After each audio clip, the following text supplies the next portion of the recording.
There were a lot of issues in the past with my predecessor. In fact, let me say this very categorical. If I were him, I would resign and face all the allegations against me. And that would have been more honorable, because from all the information we're getting, my predecessor was fully involved in some of these banditry issues. Typical is the fact that there was a permanent secretary when his children were abducted. And it was unfortunate that he had to pay ransom through the government house. And it was also very clear, based on all the allegations, that bandits were being kept at government house. There are so many issues. So for me, honestly, if I were him, I'll step aside and face this allegation until I clear my name before I come back and continue my job. That should have been more honorable. And how can you imagine all these allegations against him, and he's still the Minister of Defense? I mean, that is unfair. This man could have been honorable, stay aside, face all these allegations, clear his name, and then come back and continue to do whatever he wants to do.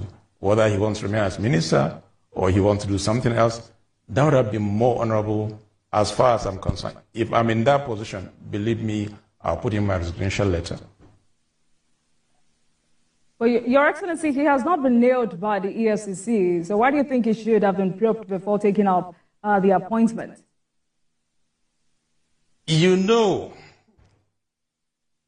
In May last year, 2023, there was this allegation of misappropriating over 70 billion naira. And when we took over, we realized that 70 billion was a child's play compared to what we have. And all this information are before the EFCC.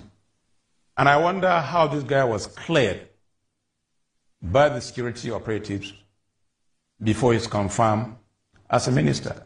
And the same thing I will say, if I were him, I will still face EFCC to say that, look, let me clear my name. This is a father of 41 children.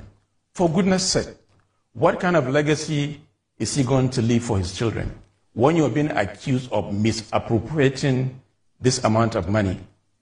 So he should have come out clean, face EFCC, clear his name, and then come back and continue to do whatever he wants to do. Honestly, that would have been more honorable. But look at it. We're still waiting to hear from EFCC. The case has been ongoing for over a year now. And this is people's money. We need this money in Zamfara with all the challenges we're facing, with financial constraints. At least let's have some of this money back into Zamfara so that we can work for the people of Zamfara State.